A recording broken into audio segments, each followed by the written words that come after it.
આંધળું શિક્ષણ. પિતા દીકરાને ડૉક્ટર બનાવવા માગતા હતા. પુત્ર એટલો હોશિયાર ન હતો કે નીટની પરીક્ષા પાસ કરી શકે. તેથી તેઓ બ્રોકર્સ પાસે MBBSની સીટ ખરીદવા માટે પ્રયત્ન કરતા હતા. જમીન, સંપત્તિ, જ્વેલરી બધું ગીરવે મૂકી બ્રોકરને 35 લાખ ચૂકવ્યા, પરંતુ ત્યાં દગાબાજી થઈ ગઈ. હવે શું કરવું? છોકરાને ડૉક્ટર પણ બનાવવો જ હતો. પછી કોઈક રીતે છોકરાનું એડમિશન વિદેશમાં કરાવવામાં આવ્યું હતું. છોકરાને ત્યાં ફાવ્યું નહીં. છોકરો નાપાસ થવા લાગ્યો, ડિપ્રેશનમાં રહેવા લાગ્યો. રક્ષાબંધન પર ઘરે આવ્યો અને ઘરમાં જ આત્મહત્યા કરી લીધી. બધાના અરમાન પર પાણી ફરી ગયું. રેતીના મહેલની જેમ બધું જ ધ્વસ્ત થઈ ગયું. 20 દિવસ પછી માતા પિતા અને બહેનને પણ ઝેર ખાઈને આત્મહત્યા કરી. તેમના પુત્રને ડૉક્ટર બનાવવાની ખોટી મહત્વાકાંક્ષાને સમગ્ર પરિવારનો ભોગ લઈ લીધો. માતા પિતા તેમના બાળકો સાથે તેમના સપના અને મહત્વાકાંક્ષા પૂરી કરવા માંગે છે. મેં જોયું છે કે કેટલાક માતા પિતાને તેમના બાળકોને ટોપર બનાવવા માટે ખૂબ જ અણધાર્યા દબાણ કર્યા છે.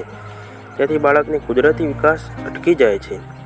આધુનિક શાળામાં બાળકોનું મૂલ્યાંકન અને ગ્રેડિંગ એવી રીતે કરવામાં આવે છે જાણે કે સફરજનના બગીચામાં સફરજનની ખેતી થાય છે.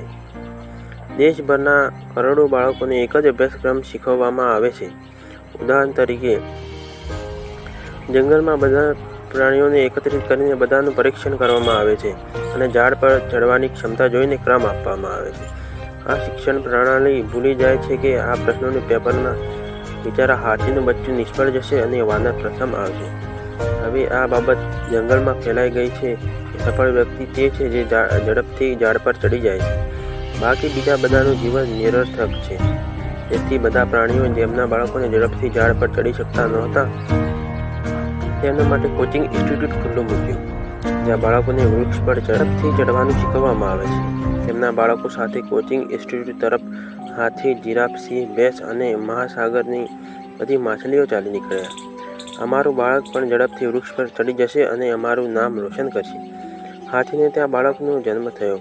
તેથી તેણે હાથમાં લીધો અને કહ્યું, આપણા જીવનનો એકમાત્ર હેતુ છે કે મારો દીકરો પણ ઝાડ ઉપર ચડી શકે. અને જ્યારે તેનો દીકરો ઝાડ પર ઝડપથી ચડી ન શક્યો ત્યારે હાથીએ સહપરિવાર સાથે આત્મહત્યા કરી લીધી. તમારા બાળકને ઓળખો, તે શું છે તે જાણો. તમારું બાળક હાથી, સિંહ, ચિત્તો, જીરાફ, ઊંટ, માછલી, હંસ, મોર, કોયલ હોય કે પછી કીડી હોય.